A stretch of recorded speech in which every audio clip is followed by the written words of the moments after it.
pessoal, tô aqui hoje pra gente falar um pouquinho sobre comunicação não violenta. A comunicação não violenta, ela parte do princípio onde eu vou poder trabalhar a forma como eu falo e a escuta que eu tenho dentro de uma determinada situação. Uma das coisas muito importantes é a gente poder entender que nesse momento onde a gente está mais dentro de casa, tem uma convivência mais próxima com toda a família, além de um estresse maior por conta de uma insegurança com relação ao que está por vir ou o que está já acontecendo, os ânimos ficam mais exaltados e geram um nível de ansiedade bem significativo. Então, é bastante importante que a gente tome cuidado com a forma que a gente está falando, porque toda vez que entrar um julgamento, uma crítica, uma atitude que a gente fala de comunicação alienante, que é uma forma de falar que não constrói, eu vou estar tocando no outro e ativando no outro um mecanismo de defesa que é ou eu recuo ou eu parto para agressão.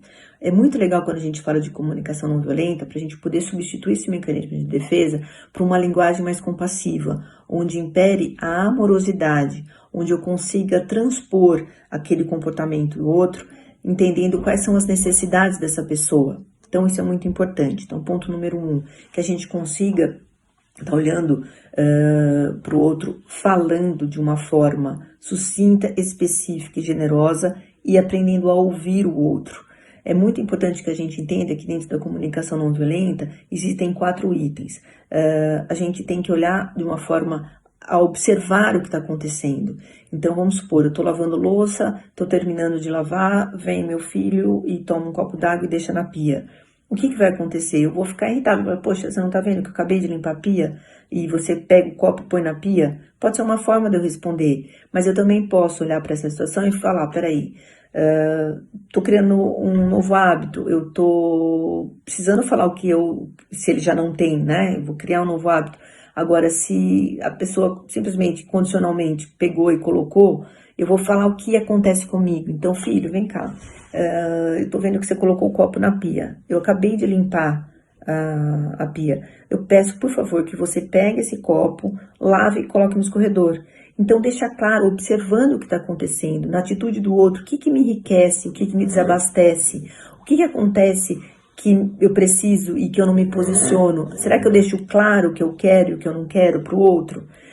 Esse é o primeiro item, observação, falar do problema, qual é o meu problema? Então, eu tenho uma questão, fala sobre essa questão. 2, eu vou falar das minhas necessidades. Será que eu estou olhando para a necessidade que eu preciso naquele momento? Se eu não falo nada, eu vou engolir o sapo. Da próxima que ele jogar um tênis no corredor, eu provavelmente vou ficar quieta, mas eu posso, na próxima, explodir. Então, para que eu vou ficar guardando isso? Eu já pego e já falo qual é a minha necessidade. Eu vou falar qual é o meu sentimento por trás disso. Eu tô ficando irritada, eu tô cansando, eu preciso de ajuda. E eu vou deixar claro o pedido. O que é o pedido? É o que eu preciso naquele momento. O que vai me abastecer de melhor naquela situação? Então, eu gostaria que vocês olhassem para pensar sobre isso nessa dinâmica do dia a dia mais próximo, as pessoas mais próximas, né, umas das outras, que a gente conseguisse usar a comunicação não violenta.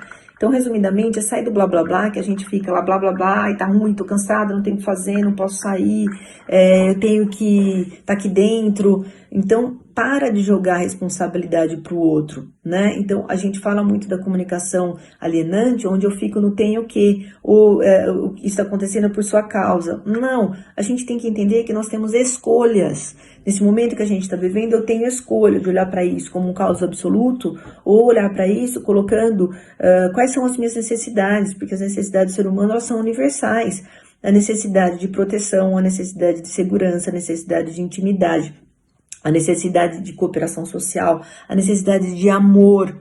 Então, a gente está num tempo onde precisa imperar mais o amor, sair do blá blá blá e atingir o coração do outro. Qual é a necessidade do outro? O que o outro precisa? Considerando tudo isso que eu falei, que são universais, as necessidades dos seres humanos. Então, se a gente conseguir entender que uma das necessidades do ser humano é cooperação social, eu preciso saber que eu não posso ficar saindo por aí como se eu estivesse de férias, ou se eu estivesse num feriado. Não, eu tenho que estar em casa, eu tenho que sair para ir para uma farmácia, ou para ir para um supermercado e ponto. A gente tem que entender as pessoas mais idosas que elas estão ficando muito solitárias, porque a gente evita o máximo do contato e a gente precisa estar de alguma forma mais próximo a elas, entendendo empaticamente o que está acontecendo e não gritando, não brigando. Você tem que entender porque você não pode sair, porque isso, porque aquilo, usando a observação. Qual é a necessidade daquele idoso? Qual é a necessidade daquela pessoa mega extrovertida que ela se abastece de pessoas e tem que ficar dentro de casa? A necessidade é de ser acolhida naquele momento com amorosidade. Sendo empático, gente, a gente consegue estar vencendo esse momento, e não só esse momento, porque eu acho que ele está servindo como um grande aprendizado para todas nós, que é uma outra necessidade universal, a aprender, entender que nem tudo é do jeito que a gente quer, a gente é limitado, e a gente tem que saber lidar com essas situações conflitantes de uma forma mais tranquila, na mais tranquila possível, para que a gente não escale no aumento de ansiedade que a gente está vendo por aí. Então, é lidando com os fatos, realidade igual aos fatos, vezes a interpretação, cuidado com a interpretação desses fatos. Então, é bastante importante que a gente entenda que a gente precisa sair do piloto automático, do que a gente fazia antes, nunca tendo tempo para nada, sempre correndo, sempre doido para lá e para cá, no trabalho, enfim, e desautomatiza isso, entrando em contato maior com as nossas necessidades. Eu acho que o que a comunicação não violenta pode trazer pra gente, basicamente é isso. Qual é a minha necessidade por trás desse problema? Como que eu posso fazer para deixar o mais claro possível aquilo que de fato eu preciso? E os benefícios da comunicação não violenta, ele é interpessoal, como eu faço comigo mesmo, como eu lido com as minhas necessidades, o que eu estou fazendo com as minhas necessidades. Ele é intrapessoal, então como eu vou estar lidando com as necessidades dos outros, como a gente pode estar cuidando da minha necessidade dos outros. E ele também tem um papel sistêmico, e o papel sistêmico é o que a gente está vendo hoje em dia, como a minha ação impacta no sistema. Então eu acho que é bem legal a gente poder estar trabalhando, porque se a gente não souber falar e não souber ouvir, pode virar um caos, conflitos maiores dentro de casa. E uma outra coisa interessante, depois que a gente falou dos 4 elementos da comunicação não violenta, que é a observação, o que eu sinto, a minha necessidade e fazer o pedido, eu tenho que entender que o outro vai passar pelos mesmos itens. Então, eu tenho que saber ouvir também o que o outro vai falar para mim, com uma escuta carinhosamente posta, e não na reatividade. Então, o legal da comunicação não violenta, pessoal, é eu saber ouvir e não reagir, não pegar pro pessoal, simplesmente ouvir com amorosidade, porque o outro tem o direito de falar o que ele quiser, eu tenho o direito de achar, de concordar ou não com o que o outro tá falando, e tá tudo certo. Então, esse é um exercício que esse tempo que a gente está vivendo está nos colocando como uma forma de aprendizado, que é uma das necessidades humanas e universais. Aprender a se relacionar, aprender a ter escuta ativa, aprender a ouvir com o coração e não com a cabeça. Eu tinha um professor, tem um professor, o professor Fernando Freitas, que ele fala, corta a cabeça fora, que não presta para nada.